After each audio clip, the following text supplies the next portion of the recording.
नमस्कार मंडळी, पुन्हा एकदा आपल्या चॅनलमध्ये तुमचं खूप सारं स्वागत आहे. आज आहे आमच्या बाळाच्या 5वी पूजण्याचा कार्यक्रम. तर 5वी जे पूजन केलं जातं तर ते कसं केलं जातं आणि गावाला बघा आमच्या घरी माझ्या माहेरी कसं केलेलं आहे 5वी पूजन. तर चला बघूयात हा व्हिडिओ. व्हिडिओ आवडला तर लाईक करा, आपल्या चॅनलला सबस्क्राईब करा. तर चला व्हिडिओला सुरुवात करूया. अजून दोघींना बोलून आणा ना जावा.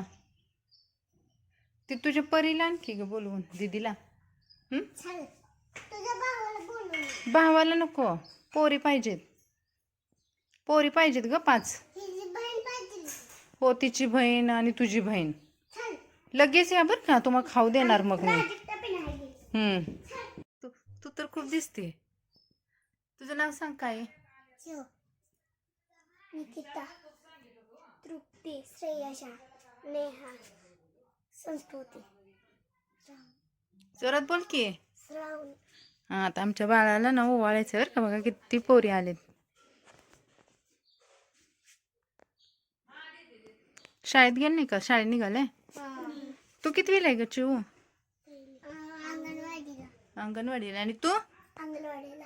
आणि ही? अंगणवाडी. तर 5वी का केली जाते, 5वी पूजन कसं केलं जातं हे सर्व महिलांना माहिती आहे.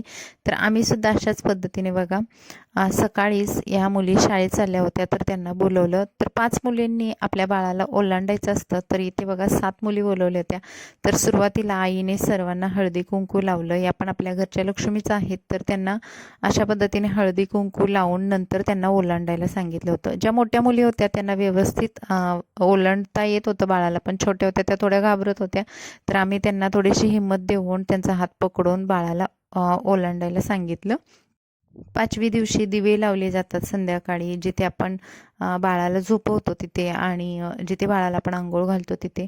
तर ह्या सर्व जे आपल्या परंपरा आहेत त्या आपण व्यवस्थित पार पाडत असतो. आणि माझ्या आईने सुद्धा व्यवस्थित असे जे परंपरा आहे ती व्यवस्थित पार पाडली होती. सकाळचा हा जो कार्यक्रम आहे तो करून घेतला आणि संध्याकाळी ते दिवे वगैरे असतात तर ते लावले जातात. तर कधी आपल्याला काही अडचणी आली तर हा कार्यक्रम 12व्या दिवशी सुद्धा केला जातो. 5वीच्या दिवशी फक्त मग असे दिवे वगैरे लावायचे आणि जर काही सुतक असेल किंवा दुसरं काही प्रॉब्लेम असेल तर मग 12व्या दिवशी सुद्धा हा कार्यक्रम केला जातो. पण दिवा हा लावायला पाहिजे, कारण त्या दिवशी सटवाई येऊन आपल्या बाळाचं नशीब लिहिते. तर त्या दिवशी आपल्या घरामध्ये दिवा हा लागला पाहिजे. तर सर्व मुलींनी असं ओलांडल्यानंतर आईने त्यांना साखर वगैरे दिली. आणि याच दिवशी बघा आपण गावाला वगैरे ना सुंटोडा वगैरे करतात आणि मुलींना तो खायला घालतात. तर माझी आई एकदम हेल्दी आणि सुंटोडा कसा करते त्याची रेसिपी मी तुमच्यासोबत पुढे शेअर करणारच आहे. तर आता बघा मुली शाळेला निघालेल्या आहेत आणि मी त्यांना बाय वगैरे केलं मस्त. त्यांनी सुद्धा केलं आणि त्या शाळेत निघालेल्या आहे. संध्याकाळी अशा पद्धतीने दिवे लावतात. जिथे बाळ आपलं झोपतं किंवा जिथे आपण बाळाला झोपवतो तर तिथे एक दिवा ठेवला जातो. कणकीचे दिवे बनवले जातात. बघा आमचा बाबू छान मस्त असा झोपलाय आणि त्याच्या बाजूलाच इथे आम्ही हा दिवा लावलेला आहे. तर आईनं कणिक मळून त्याच्यामध्ये तेल ओतून वात वगैरे लावून कणकीचा दिवा बनवला होता. आणि दुसरा दिवा आहे तो आपल्याला जिथे बाळाला आंघोळ घालतो तिथे ठेवायचा असतो.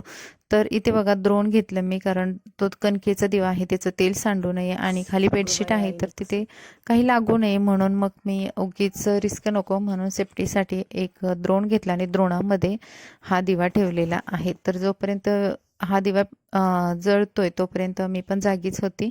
आणि त्यानंतर बघा आमचा बाबा असा वळवळ करत होता, हलत होता.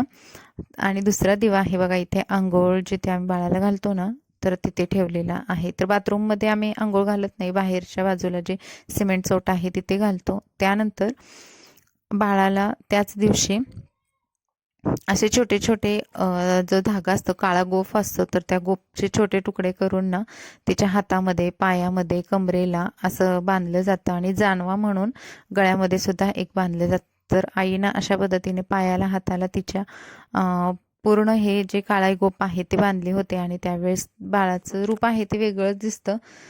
त्यानंतर बाळाला आपण जिथे अंघोळ घालतो तिथून बाळाला घेऊन जायचं आहे आणि जिथे झोपवतो तिथेपर्यंत तर त्या दिवशीच आपल्याला 5वी दिवशीच हा कार्यक्रम करायचा असतो. तर बघा अशा पद्धतीने आम्ही 5वी पूजनाचा कार्यक्रम केला. तुम्हाला कसा वाटला कमेंट्समध्ये नक्की सांगा.